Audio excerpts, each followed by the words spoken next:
Buenas noches. En esta oportunidad vamos a hablar sobre los cambios que se han generado en las finanzas públicas, locales, regionales y nacionales en torno a las medidas que se han tomado para atender la coyuntura actual del coronavirus. Esta es una situación que ha generado grandes cambios a todas las personas, no solo en la forma de relacionarse, sino también en la forma de llevar a cabo sus actividades laborales y educativas. Uno de los aspectos que mayor impacto ha tenido es el tema económico. En Colombia, por ejemplo, en el mes de marzo del 2020 se declaró el estado de emergencia, estado que permite una actuación de la administración pública que sea más eficiente y ágil para hacer frente a la situación de crisis que ha perturbado el orden social y económico. Las decisiones que se han tomado respecto a esta situación han incidido significativamente en el ámbito fiscal en términos de los ingresos, del gasto público, del balance fiscal y de la deuda pública. Antes de mencionar las estrategias que se planteó el Gobierno Nacional para atender esta coyuntura, vamos a conocer desde el punto de vista de un economista y politólogo colombiano, Juan Carlos Pinzón, quien ejerció como vicepresidente asistente de la banca de inversión de Citibank y como vicepresidente de la Asociación Bancaria. Vamos a conocer desde su punto de vista cuáles son los retos de la administración pública frente a esta situación. Y luego cómo el tema de adaptar parte de la economía a producir bienes y servicios que se requieren en esta crisis. Finalmente, es muy importante todo el tema de un gran plan de reactivación económica.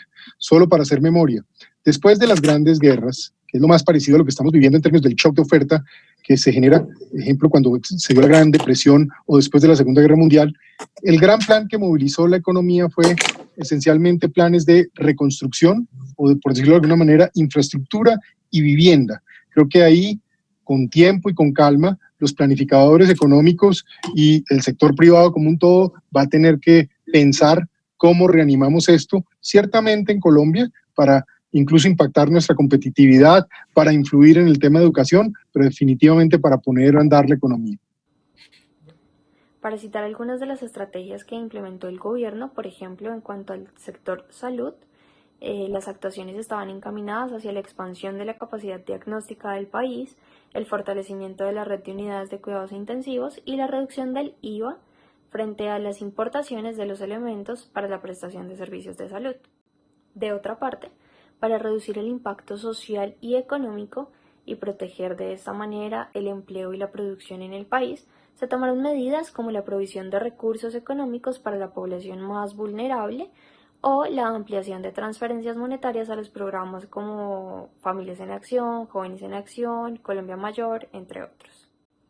Asimismo, respecto a las relaciones crediticias, por ejemplo, tanto para personas naturales como para personas jurídicas, las acciones estaban encaminadas a promover las líneas de crédito y brindar garantías y alivios a las personas y empresas que se hayan visto afectadas y no pudiesen, realizar el pago de sus cuotas.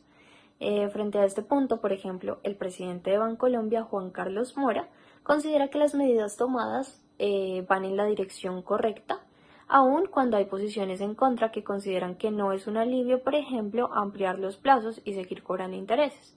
Vamos a escuchar el señor Juan Carlos Mora que dice al respecto. ¿Cómo nos lo explica? Yo creo que la visión fundamental es que tenemos que apoyar que las compañías y las personas van a tener unas dificultades porque o no van a tener ingreso o sus ingresos se van a posponer. No podemos pretender que lo que haya es una moratoria y dejar de pagar unos intereses. Lo que tenemos es que facilitar para que cuando la economía retorne a un mejor funcionamiento se dé pago. Yo creo que las medidas sí son efectivas.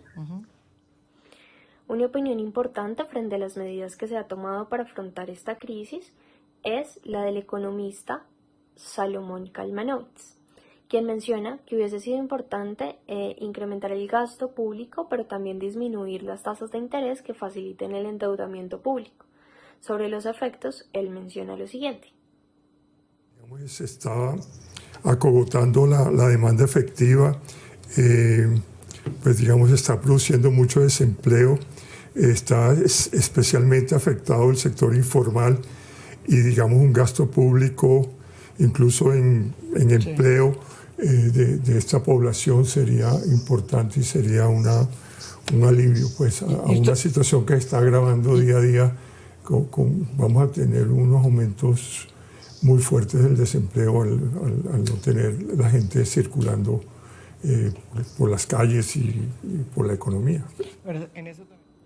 Si se analizan esas estrategias, están directamente relacionadas con el ámbito fiscal. En cuanto al gasto público, por ejemplo, para atender esa situación se priorizan temas como la prestación de servicios de salud, el tema de las vacunas, como ya se mencionó, la ampliación de las transferencias monetarias, entre otros. ¿Y de dónde salen los recursos para materializar estas estrategias y poder efectuar el gasto que ya mencionamos? Viene el otro tema, que son los ingresos, principalmente compuestos por los impuestos. ¿Qué ha hecho el gobierno frente a esto? Es de conocimiento general que se acerca una reforma tributaria. ¿En qué consiste esta reforma? Principalmente incremento al 19% del IVA en servicios públicos para estratos 4, 5 y 6. IVA a los servicios funerarios. Creación de peajes al interior de las ciudades, incluidas motos. Varios alimentos van a pasar de ser exentos a ser excluidos de IVA y se gravarán con 19% más impuestos la gasolina y el ACPM, entre otras medidas que están incluidas en esta propuesta. Ya hablamos sobre los ingresos y sobre el gasto público. En el balance fiscal, cuando el ingreso es menor al gasto, surge el déficit fiscal. La medida más común para atender este déficit es recurrir a la deuda pública. La deuda pública efectivamente ha incrementado producto de la situación generada por el COVID. Pero ¿cuál es el problema con esta? En países como Colombia, es que para poder seguir pagando la deuda y que nos sigan prestando, para tener recursos que nos permitan ejecutar el presupuesto, esto implica un gran sacrificio del gasto público y tomar medidas de austeridad que generalmente van a afectar medidas del estado de bienestar, reduciendo el gasto social, puesto que una parte significativa del presupuesto se va para el pago de la deuda. Actualmente en el país se encuentra un escenario bastante complejo. Por traer algunos ejemplos a nivel local, de acuerdo con cifras del Observatorio de Economía Dinámica, Incluyente e Innovadora de la Cámara de Comercio de Bogotá, respecto al desempleo, este ha aumentado, pues se ha disminuido entre 370.000 y 550.000 empleos en Bogotá. La actividad económica ha decrecido entre 2019 y 2020 en cuanto a macros y pequeñas empresas, pese a las medidas de teletrabajo y flexibilización de las condiciones laborales. El 95% de los empresarios considera que la crisis del COVID-19 los está afectando de manera negativa y las microempresas han sido las más afectadas. El 37% de las empresas ha cesado temporalmente sus actividades. Otras han solicitado créditos bancarios para capitalización, el 15%, y otras han cambiado el modelo de negocio, el 12%. El 76% de los empresarios estiman poder suplir la demanda del mercado entre 1 y 2 meses con su actual inventario. Estas cifras son solo algunas que nos permiten tener un contexto frente a la forma en que la coyuntura actual por COVID-19 ha afectado la economía y las finanzas públicas en el país.